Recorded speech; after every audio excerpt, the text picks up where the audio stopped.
Bienvenue sur cette chaîne YouTube consacrée au procès contre Michael Jackson ayant eu lieu en 2005.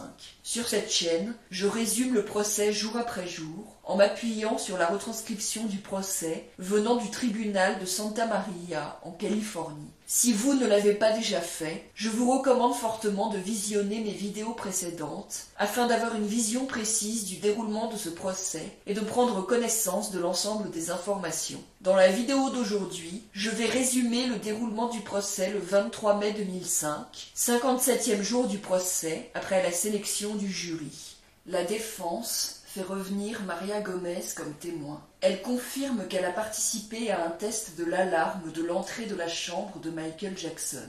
Elle dit que cette alarme fonctionnait depuis longtemps, des années avant février 2003. Elle dit que l'alarme a toujours sonné de cette façon, même avant le test. Elle dit que l'alarme commence à sonner quand on est à la moitié du chemin dans le hall et se met à sonner quand on est devant la porte de la chambre. Robert Sanger montre la vidéo du test tout en posant ses questions. Elle dit qu'en février et mars 2003, elle n'était pas chargée de nettoyer la chambre de Michael Jackson. Elle dit que l'alarme fonctionnait le jour de la perquisition du 18 novembre 2003 et en décembre 2004 quand les policiers sont revenus. Robert Sanger montre une vidéo de l'alarme qui a été filmée par la police le 18 novembre 2003. La défense appelle comme témoin Mike Radakovich, qui est expert comptable. Il a préparé un tableau d'analyse après avoir examiné certains documents qui est montré. Il confirme avoir examiné des copies des 2 chèques de $10 000 qui ont été faits par Louis Palanker à Janet et David Arvizo en 2000 et il les a mis dans son tableau.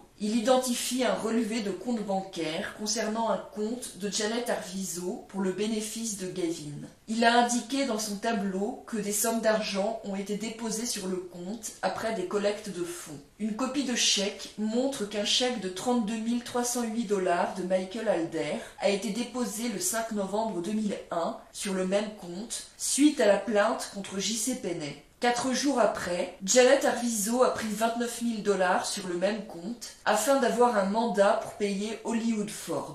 Les $29 000 n'ont pas été remis sur le compte. D'autres documents montrent les chèques d'aide sociale de Janet qui ont été déposés sur le compte de Jay Jackson et les chèques faits par Jay Jackson pour payer le loyer de Janet pour son appartement de Soto Street entre janvier et mars 2003. Il dit aussi qu'il a pu déterminer que plusieurs milliers de dollars ont été dépensés pour Janet Arvizo par Michael Jackson en février et mars 2003 à partir des hypothèses fournies par la défense, à partir des témoignages et factures. Il a aussi indiqué dans son tableau que Amin Mosley avait donné $2 000 à Janet Arvizo le 20 février 2003. Il confirme qu'il avait discuté avec Robert Sanger des transactions qui seraient décrites pendant son témoignage. Il confirme qu'il est possible que le mandat de $29 000 n'ait pas été délivré à Hollywood Ford si Janet a demandé du liquide à la banque à la place. La défense appelle comme témoin Mercy D. Manriquez, qui travaille pour le Department of Public Social Services du comté de Los Angeles. Elle travaille pour un programme qui détermine qui est admissible pour recevoir des aides sociales. Elle dit qu'elle n'a pas toujours la possibilité de vérifier les informations que les gens écrivent sur leur formulaire ou disent de vive voix. Il faut compter sur le fait que les gens demandant des aides disent la vérité. Elle consulte un formulaire qui a été rempli par Janet Arvizo en 2001 et un autre en 2002. Elle dit que Janet a commencé à recevoir des aides en novembre 2001 jusqu'en janvier 2003. Janet recevait toujours des chèques d'aide sociale en février et mars 2003. Elle confirme qu'elle bénéficiait toujours d'aide pour ses dépenses médicales au moins jusqu'en mars 2003. Elle commente un document qui a été signé par Janet le 15 novembre 2001 sous peine de parjure. Dans ce document, Janet n'indiquait pas qu'elle avait reçu $32 308, ni que ses enfants et son ex-mari avaient reçu de l'argent suite à la plainte contre J.C. Penney. Mercy D. Manriquez confirme que le fait de ne pas indiquer qu'elle avait reçu cet argent était de la fraude. Janet n'avait pas indiqué non plus qu'elle avait une assurance pour les soins médicaux de ses enfants sous Kaiser.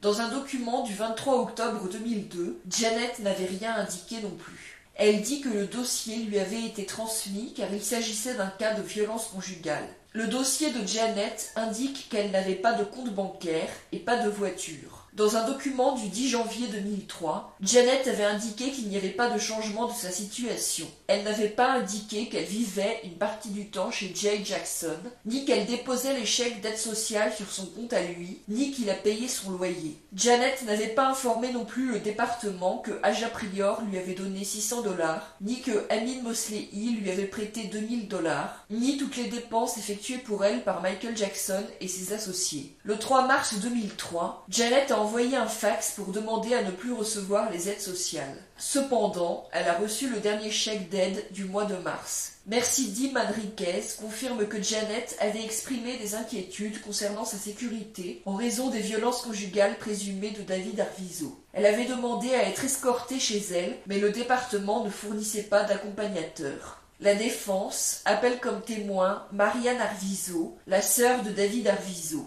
Elle dit qu'elle n'est pas restée en contact avec Janet Arvizo après l'avoir rencontré 18 ou 19 ans plus tôt. Elle a appris via des voisins à El Monte que Gavin était malade. Elle a organisé une collecte de sang au magasin Von à El Monte, où elle est employée, car elle avait appris que Gavin avait besoin de dons du sang. Elle a organisé une deuxième collecte de sang dans une église. Elle dit que Janet lui a téléphoné en lui disant qu'elle n'avait pas besoin de son putain de sang et qu'elle avait besoin d'argent. Elle dit qu'après la séparation de David et Janet, les enfants Arvizo sont venus nager chez elle à Covina. D'après les questions que lui pose Mesro, Starr lui avait dit qu'ils allaient déménager dans une maison à Hollywood Hills, mais l'accusation fait objection et elle ne peut pas répondre. Elle dit qu'elle avait appris à la télévision que Gavin avait besoin de sang. La défense appelle comme témoin Connie Keenan, qui travaille comme rédactrice pour le Mid Valley News, un journal diffusé dans les villes de El Monte, South El Monte, Rosemead, Monrovia, Arcadia et Temple City.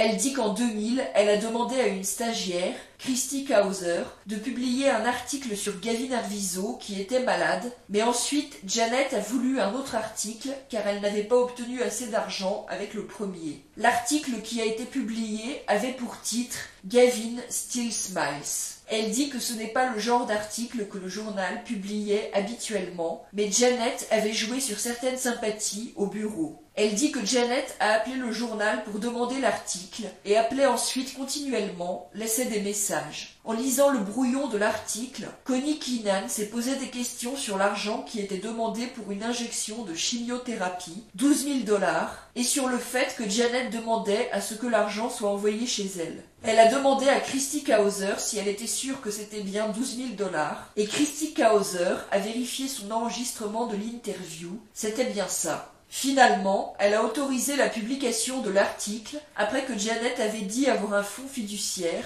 qui a été mentionné dans l'article. Elle dit qu'elle a appris ensuite que les dépenses médicales de Gavin étaient couvertes par une assurance. Janet lui a dit qu'elle voulait un deuxième article car elle n'avait pas eu assez d'argent avec le premier, mais aucun autre article n'a été publié. Elle confirme que la majorité de l'article parlait de la maladie de Gavin et de la situation de sa famille, et que leur situation financière était évoquée à la fin de l'article. Elle dit que sa secrétaire lui avait dit que les Arvizo allaient perdre leur maison. Elle confirme qu'elle avait écrit dans un éditorial que Janet avait dit à Christy Kauser qu'elle préférait avoir de l'argent plutôt qu'une dinde, et c'est ce que Christy Kauser lui avait dit. Elle confirme qu'elle a contacté l'hôpital Kaiser en janvier 2001 et a appris que Gavin avait une assurance couvrant ses dépenses médicales. Elle dit que Janet n'a pas appelé pour dire que le prix de l'injection aurait été de $1200. Elle dit que quand Janet a appelé pour réclamer un deuxième article, la conversation n'a duré qu'1 minute et 20 secondes, car elle ne voulait pas lui parler et elle avait pris conscience du fait qu'elle avait été dupée après avoir appelé Kaiser.